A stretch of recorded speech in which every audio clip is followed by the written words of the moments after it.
It is 6:43 and let's look at what's making news. The impact of fast fashion on the environment. And just by the way, fast fashion is described as clothing designs that move quickly from the catwalk to the stores, all in the name of trying to keep up with trends. Now, who would have thought that the fashion industry also contributes to the environmental decay we see across the world? 10% of the annual global carbon emissions. I mean, that is equal to international flights and maritime shipping combined. Jeez. So, of course, many have also pointed towards fast fashion as a great contributor in just sort of aggravating the situation. So how is fast fashion making things worse? And how can we go about actually reducing the impact of this on the environment through our clothes? Phumi joins us on the line to chat to us about this, an expert on sustainable fashion. Good morning, and thank you for your time. Morning, Khutso. Morning, Mo Flava. How are you guys doing? Great and you. Super, thank you. I mean, for those who, I kind of just loosely explained fast fashion, but can you paint us a picture here, even as examples of what fast fashion is?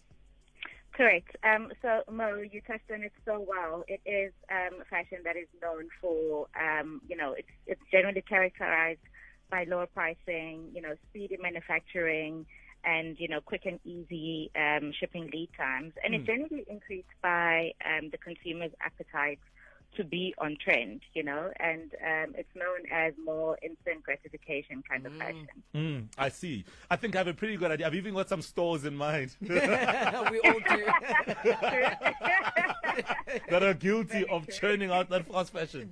Yeah, everybody goes to those stores. So then let's talk about the impact of producing these items on the environment. Correct. So, if you have a look at the stats, we've had the fashion production has doubled over the past 15 years. And if we have to name some of those retailers, just in the past 4 months of 2022, Zara and H&M have launched 11,000 new styles, just amongst them too. And if you look at, the super fast one that's famous on TikTok, Shein, they drop about 6,000 new items a day, on their platform. So approximately 40 million tons of these are unsold and barely used. So they end up actually in landfills, and they take up quite a lot of, the carbon emissions, as you mentioned earlier, and they contribute quite a lot to the total environment. Sure, Phumi, thank you so much for giving us, the deliberate numbers for us to feel the impact. But how can we go about reducing our carbon footprint throughout the choices we make when it comes to purchasing the clothing brands that we buy, and maybe just help to limit the impact and stop the fueling of global disaster? Yes. So, Khutso, there's quite simple, measures that we can take as ordinary citizens.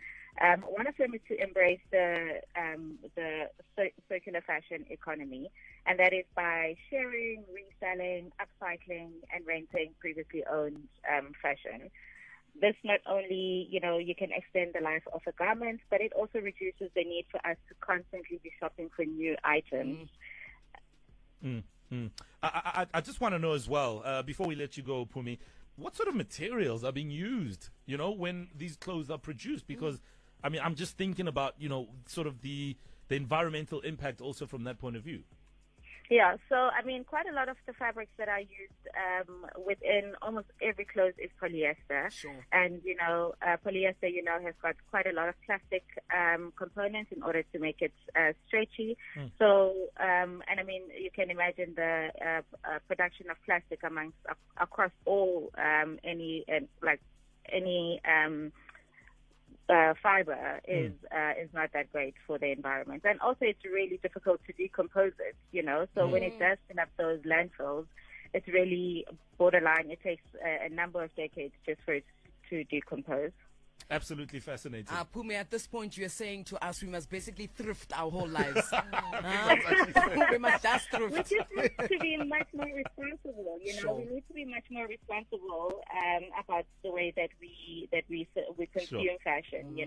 And just stretch out the longevity of what we wear. And by sharing it and reselling it and thrifting, let's do it. Yes, ma'am. Wow, Phumi, an expert on sustainable fashion, joining us on the line, talking Fast fashion and the impact of it on the environment. Who would have thought? That's why some people turn to hemp clothing. Maybe that's another option. And just by the way, we have that conversation going about the oldest clothing items in your wardrobe. So send those comments through as well. Maybe there's some stories behind that. But what a fascinating conversation that was. It's 6:48. Coming up next, we speak into the kids. We're going to find out who's ready to roll this morning.